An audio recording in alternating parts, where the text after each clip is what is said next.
Hello YouTubers. Today I'm going to talk about something that nobody talks about. It's common, actually quite common, and I hope I won't shock you. It's common in middle age, and another statistics I also read was it's very common in men in their 60s. And what I'm going to talk about is fissures. And to be more specific, I'm going to talk about anal fissures. I hope that didn't I hope that didn't shock you, but it's something I want to talk about because it's common, and we probably know a number of people in our circle, family, friends, or whatever, that may have had one at some point in time, but don't talk about it. So I'm going to talk about it, so listen carefully. Okay, an anal fissure is a small tear. It's a small tear in the lining of the anus. So it is a small tear, so that means basically when you pass a stool, if your stool is hard, then basically it's going to cause pain when it rubs over the little tear of the anus. So the causes that cause this tear, are constipation, i.e., in other words, hard stools when you actually do pass a stool. And one of the symptoms is when you're passing the stool, you can cause, if you have a fissure, it can cause spasms in the anal sphincter. Some of the symptoms you'll see are red blood, bright red blood on the toilet paper, and there can be a small lump. I guess it's a lump, but a little like a tag close to the fissure. It's very important that you see a doctor, your GP. Tell them what your symptoms are, because other conditions can cause blood in the toilet bowl or on your toilet paper. Other conditions, medical conditions, can cause red blood. So you got to see your doctor. Okay. I'm going to give you my story. My story is I did all the right things to kind of help that fissure heal itself. I would eat high fiber beans, increase my fluids, increase my water, and increase my exercise. That's what I started to do more heavily after I had been diagnosed with a fissure. And for 2.5 months, I was using an ointment, prescription ointment that the doctor gave me, and it was a compound made up by the pharmacist. I'm a retired pharmacist too, so I understand the industry. It was a compound, 2% Diltiazem and Vaseline. Diltiazem actually is a medication that is used to lower blood pressure. But in this case, we're not lowering blood pressure. We're using it on the tear of the anus, on the fissure, applying a small amount to actually help heal the fissure. And one side effect of it is dizziness. Some people get it worse than others. In the 2.5 months that I was applying it to the fissure, I got dizziness once, and that was at bedtime when I applied it. And I got really dizzy, and I almost I had to sit down on the edge of the bed because I was so dizzy. Another ointment that the doctor might prescribe is nitroglycerin ointment, but nitroglycerin ointment, I think, causes a more severe side effect, because when you use that nitroglycerin ointment on the fissure, what happens is that the nitroglycerin can cause a severe headache. It might be a mild headache, but it can be very, very severe. So I'm glad my doctor chose the 2% diltiazem in Vaseline.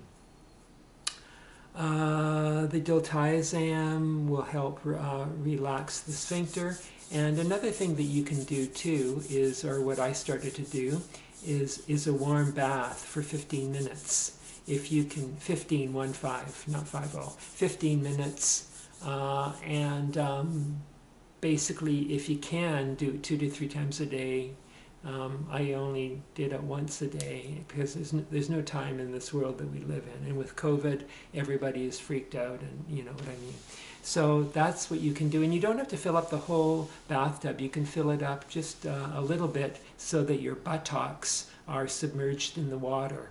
And you can just, you don't have to use soap, you can just, basically the warmth that you're generating in the area, in your buttocks, on the sphincter, and also on the, it'll warm up the fissure.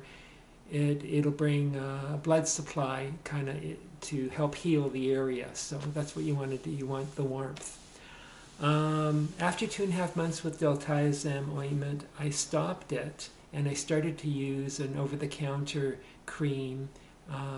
I was using zinc oxide 15% ointment, zinc oxide 15%, 15% ointment. It's over the counter, and that's just basically a barrier cream to sort of like protect. It doesn't per se heal, but it does heal sort of by protecting. So if you have a hard stool that you're passing, because of constipation or whatever, or it's just hard and it's hard to pass the stool.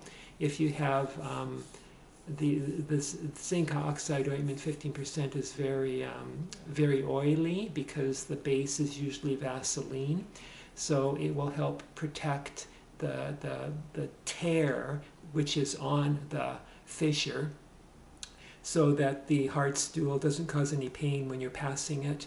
And also it will help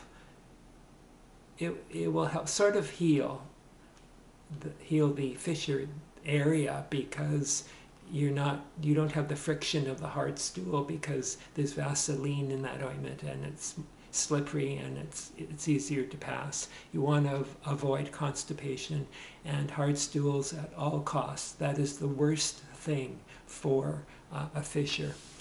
So the warm baths, the Diltiazem, it was fine, but it was a very slow process, and it does cause a bit of dizziness. Once I started using the zinc oxide ointment, my body was trying to tell me something, that this was going to work for me. And after starting the 15% zinc oxide ointment, basically I was pain-free when I passed a stool, and I didn't have any blood for 27 days on the toilet paper. So I thought, well, I'm almost cured, because I heard from my doctor, if you are pain-free and you don't have any blood on your toilet paper for a whole month, 30 days, then you can stop the Diltiazem, because you're cured. I stopped it, and then for a whole 27 days, I basically was pain-free, and I didn't have any blood on the toilet paper. So I'm thinking, I think I know what caused me to have a tiny bit of pain today, which is the 27th day, and blood on my toilet paper. I think I know. For the past few days, maybe 3 or 4 days, I've been eating, I love to have beans as a fiber in my diet, and I was eating garbanzo beans with my dinner, and they're quite hard, and they might be hard to digest. And even harder, or just as hard to digest, are red kidney beans, because red kidney beans have a thick skin on them, and they can be hard to digest. And if you have a fissure, if you haven't digested the hard skin on the bean, it's going to kind of tear the fissure a bit more. It won't heal, and you'll get pain and blood on your toilet paper. So I should have learned my lesson, because I tried black beans, and the skin on the black beans irritated the fissure. So I should have stuck with what I already knew, and for a fiber source from beans, I should have used lentils, because lentils are very, very, very tiny. They're flat, and they're easy to digest. They're the easiest of all beans to digest. So I would recommend, if you are using any type of bean as a supplement to increase your fiber, use lentils. I'm not going to use garbanzo beans or red kidney beans again. Anyway, so this morning was the 27th day, and I had a bit of blood, and I had a bit of pain, not very much pain, but a bit of blood. And it was almost on the 30th day. It was on the 27th day. So I was kind of annoyed that I didn't reach that 30-day landmark. So yeah, that's my story. I let my guard down instead of... I let my guard down because I knew that lentils will agree with me, and garbanzos might, because they're also known as chickpeas. Garbanzo beans are quite hard, and they might be difficult to digest. And I was right. I was not disappointed in any way. What I thought I would get, I got. So, in any events, the red kidney beans I would avoid. I do anyway. This is my story. And the garbanzo beans I would avoid, and I would use the lentils. And a trick when you're just starting the medical therapy to help heal a fissure, especially if you're just you just got diagnosed with the fissure and you want to do all the good things to help you. Okay, I'm going to tell you a trick. And this trick actually does work. It may not work right away. It may take you with practice. But if you have a hard stool that is hard and you're trying to pass it, and the best thing is to don't force it. Don't grunt and kind of like grunt on the toilet. One way of sort of like pushing the hard stool along would be to do the following, and it's a pretty good trick. And after you do it for maybe 10 days, it gets easier and easier, and your body is pushing it through. But this is what it is: inhale through your nose and exhale through your mouth. So you're going through your nose, inhaling, and then exhaling through your mouth. And on the exhale, then that's what you can feel the stool being passed along. And another trick, sometimes I would forget to do it, but I tweaked the inhaling through the nose and exhaling through my mouth. I did that, but in order to remind myself and to concentrate on the inhaling and the exhaling, I would put my fist here like this, right under my nose, right under my nostrils, and then I would inhale, and then I would exhale. So when I would exhale, it would just kind of go on my fist.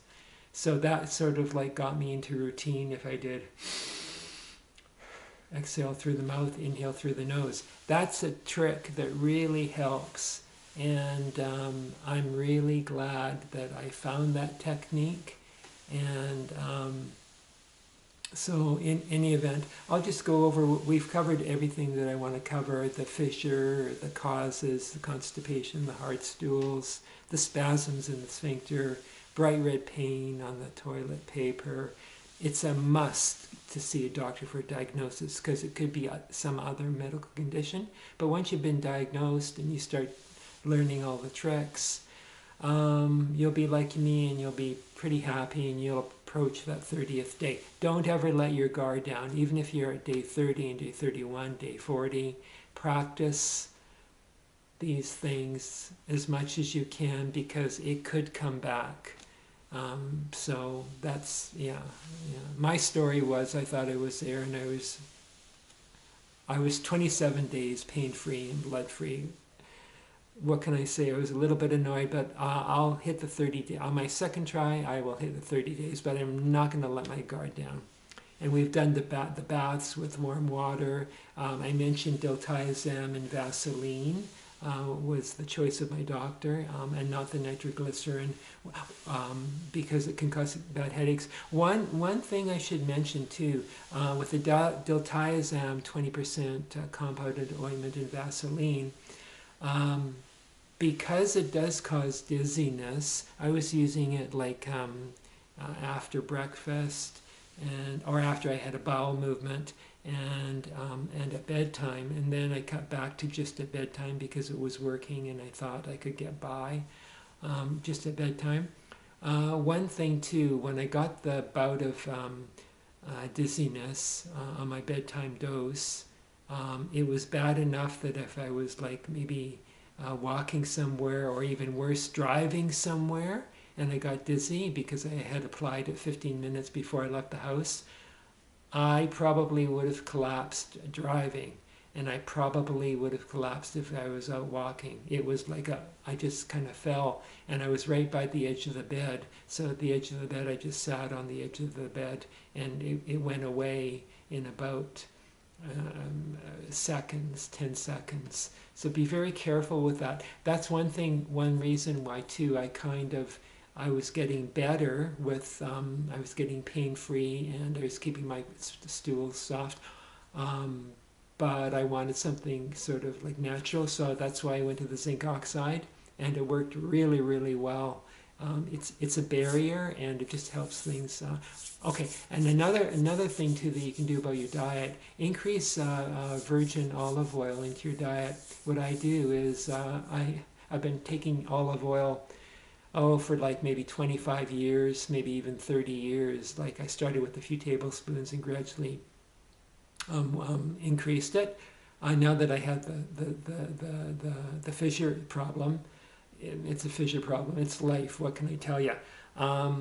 I have 4 to 5 tablespoons of extra virgin olive oil. I drizzle it over my oatmeal in the morning and mix it up, and you can't really taste it, and you can't really, it works really well. And what it does is it makes things slippery for a constipated, hard bowel or stool. And I have another 4 tablespoons. This is what I do at dinner time, and after a couple of days, everything gets moving again. So that's what I do. You can kind of like experiment, but that's what I do. I aim for like about 8 or 9 tablespoons of olive oil. That's what I do. I'm not saying that's what you should do, because most people could not do that because it tastes, kind of funny. I love the taste of olive oil, but so that it's easy to add the 4 to 5 tablespoons. In my breakfast, I usually have oatmeal and I stir it around, and oatmeal is kind of like mushy and gushy anyway, so you're not going to notice it that much. Even if you do, I kind of like it. So yeah, I let my guard down, and that's why I'm doing this video, to help you guys. Oh, and another thing that I do too is like this morning. This morning, I was trying to pass a stool, and it wouldn't pass because it was rubbing on the tear of the fissure. And right along, okay, say this is the tear, except it's like the diameter of a hair, and I don't have any hair. But anyway, the fissure is really small, and there's little ridges. I was reading little ridges go like this along the little hair diameter of the fissure. And the little ridges are what stops the stool when you're trying to push it out, because the stool is here, the ridges are here, and it gets stuck. It's like you need snow tires. Snow tires. I'm trying to be comical so you'll get to the end of the video, but it's like snow tires going over it. It rubs against the ridges, and that's what causes the pain. If you heal the fissure, the fissure is gone. You don't have those fissures. You don't have the ridges. Then basically you're home free, and you're healed, you're cured, but don't let your guard down. Okay, so we've done the fissures, the cause, the pain, the blood, see the doctor, the beans. Be careful with the beans. I'd recommend lentils. You know my story. I used the diltiazem for 2 months, 2.5 months, and then I switched to the zinc oxide. The zinc oxide, 15%. It comes in more stronger, like 40% and 20%, but it's too thick and it's too hard to apply. Get the minimum, the 15% zinc oxide, and it's in Vaseline. And what else was I going to say? We did the baths. If you have the 15 minutes baths, 2 to 3 times a day, and be careful with the beans. Drink a lot of water. You want to really have a lot of fiber in your diet, but then again, be careful with that. The beans, if you don't digest it, it'll cause more pain. One thing that I really like is psyllium husk at the store that I go to. I put a teaspoon of psyllium husk in the morning in a glass of water, big glass of water, and I have that. I let it the psyllium husk is really good for keeping the stool soft. And I leave it in the glass of water for about 20 minutes, because then the psyllium husk sort of it attracts the water, and it kind of is like a gel, and it's the gel that keeps you moving, and it goes through your, So I think I've said anything that I want to say. I know I'm like here, this thing and this thing. Oh, another thing too. What I do is, my hand is here. Can you see me? Okay, so what I do is, I did this morning. I couldn't pass my stool, so lightly with my fingers, and I don't put any pressure. I just do this clockwise, like my intestines are down here, right? Clockwise, like right on my stomach where my belly button is, and then I go up higher to the middle of my chest. So I'm going around like this, but I'm going clockwise.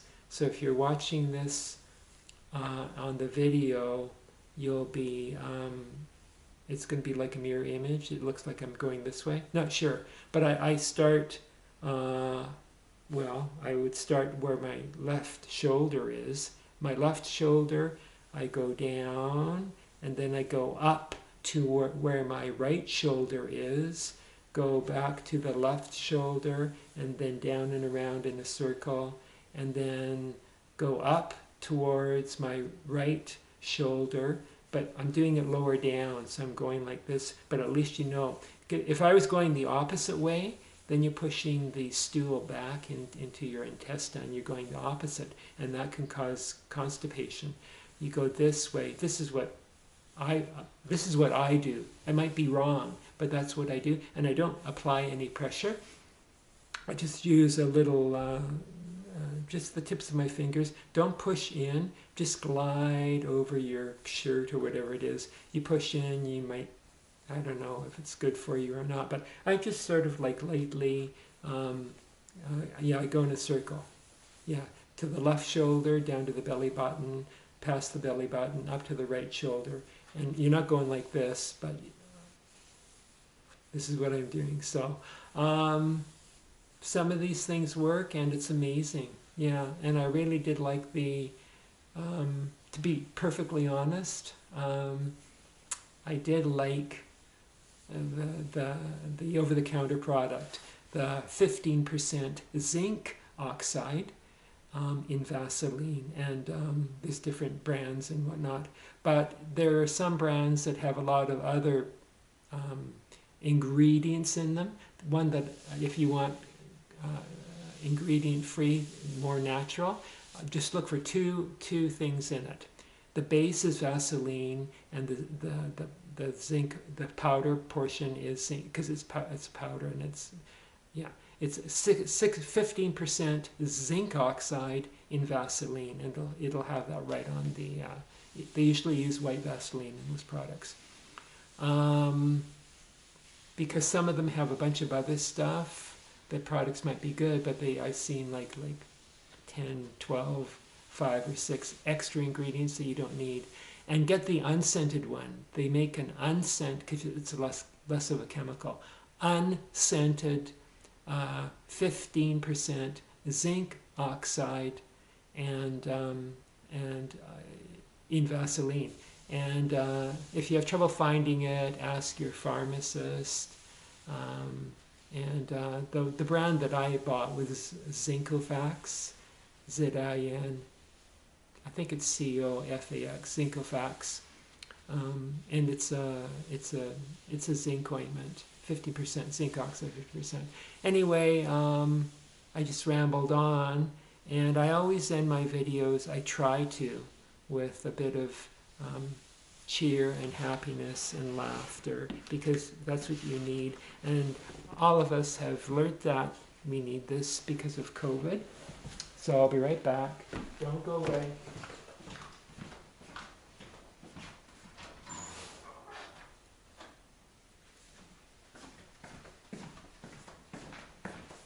And when you buy the zinc oxide, don't forget to buy a box of these, because these are one use time, one time only, and now you know what to get. I don't know if you can see it, but you probably can. So anyway, thank you very much. I know I'm long-winded, but I've got so much to say, and I really need to get the message out. Talk about things like this, because anybody could get it. And, men, women, middle ages especially, and even more common, I think, is men in their 60s, because they're seniors, they're not eating, they're getting constipated, then they can get a tear in their fissure, and so on and so forth. So, breathing through your nose, inhaling, exhaling through your mouth, and even going like, it really works. I mean, because usually people don't know these techniques, which I discovered, and because normally you will kind of grunt on the toilet, and you're making it worse because you're putting a spasm, and the spasm is going like this, and it's making it'll make things worse. Anyway, I gotta go. Thank you very much for watching my See, you gotta laugh. I think I said that in my last video. You gotta laugh, but laughing makes you learn. Bye.